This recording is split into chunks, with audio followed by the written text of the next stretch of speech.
विनय sir नमस्कार। नमस्कार sir. Sir आप जैसे कि म्यूज़िक डायरेक्टर म्यूज़िक टीचर हैं, म्यूज़िक के प्रवक्ता हैं आप।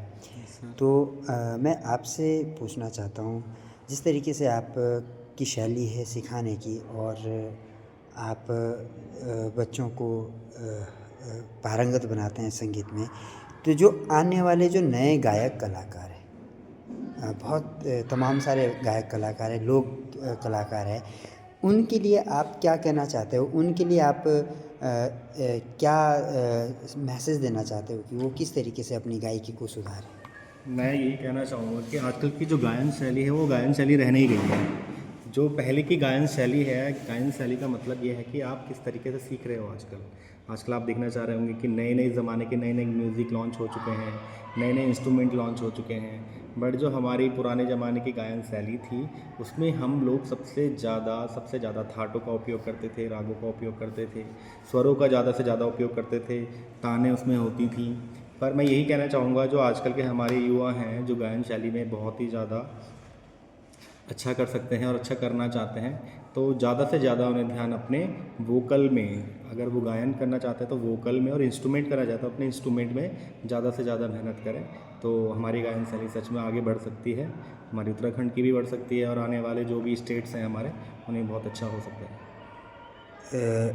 ये तो आपने जितनी भी गायन शैली के विषय में बात की है, जिस तरीके से हमारा जो उत्तराखंड का गायन शैली है, जो हमारे उत्तराखंड के जितने भी गाने हैं, तो थोड़ा-सा आप मैसेज देंगे कि कौन से राग के ऊपर आधारित है और कौन से शैली के ऊपर आधारित है? आप देखिए राग भैरवी भी ले सकते हैं, राग दरबारी भी ले सकते हैं, राग तोड़ी भी ले सकते हैं।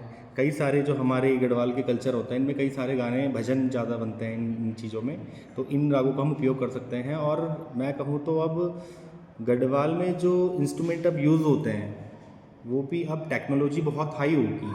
पहले तक हमारे क्या होते थे, हम ज़्यादा से ज़्यादा ढोल दमाऊ और कुछ हमारे ऐसे पुराने उपकरण होते थे जिनसे हम संगीत का बहुत अच्छा उपयोग करते थे। पर आजकल नई टेक्नोलॉजी है तो अब रागों को थोड़ा सा पीछे, आप देखते होंगे नए ज़माने के प्रियंका महर हो गई, हमारे हमारे पुराने ज़माने के नरेंद्र सिंह नेगी जी हो गए हैं, उनकी आवाज़ और आज के जो युवा हैं उनकी आवाज़ में बहुत फ़र्क है। बहुत तो फ़र्क है। हमें, आपने जैसे कहा कि उत्तराखंड का जो कल्चर है हमारा, तो हमें रागों पे ज़्यादा ध्यान देना चाहिए। अगर आपको एक अच्छा गायक बनना है तो आपको रागों में ध्यान देना चाहिए।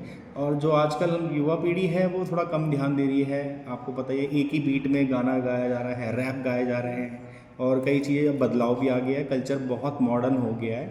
तो मुझे लगता है कि भैरवी राग, ठीक है, तोड़ी राग, बिलास खानी तोड़ी, कई सारे ऐसे राग हैं जिसमें हम अपने कल्चर को आगे बढ़ा सकते हैं।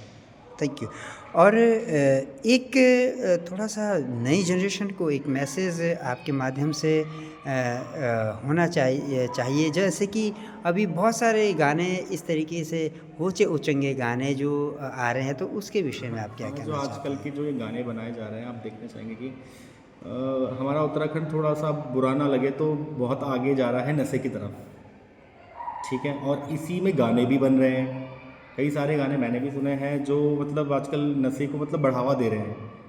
ओके। तो इन गानों पे थोड़ा बैन लगना चाहिए और युवा को यही बोलना चाहूँगा कि जितना हो सके हमारे कल्चर में डीप जाएं। बहुत सारी चीज़ें हैं हमारे उत्तराखंड में जो अभी तक बहुत अधूरी हैं, उनके ऊपर गाने बनाएं, जैसे कि